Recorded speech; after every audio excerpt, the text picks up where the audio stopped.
Good morning, I'm Robert Loper, Porter's Neck Country Club, and this is your January tip of the month. Here we are, dead of winter. Unfortunately, you couldn't tell by what I'm wearing, but if you look at the grass here, it's obviously brown, and we find ourselves in situations when we miss the greens on our approach shots, and we find ourselves on this dormant Bermuda grass, and our lies are really tight, meaning there's not much grass there, there's no room to slide the club underneath the golf ball. What I'm going to do is just kind of give you a few options that we can use to make it a little bit easier for us to get the ball close to the hole. So we find ourselves off the green, and kind of a motto is, if I can't chip it, I'm going to putt it. So putt it when I can.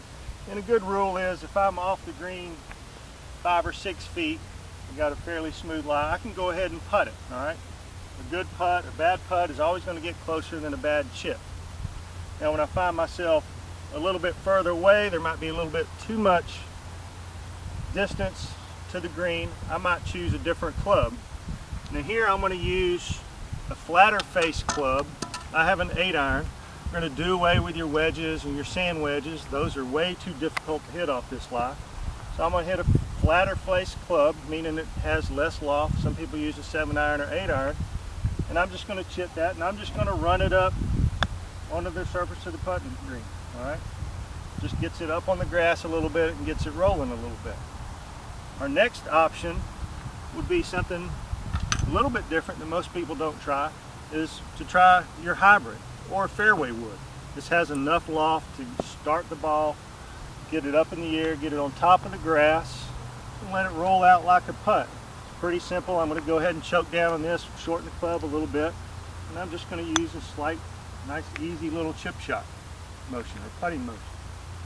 Ball goes, I don't have to worry about using my sand wedge.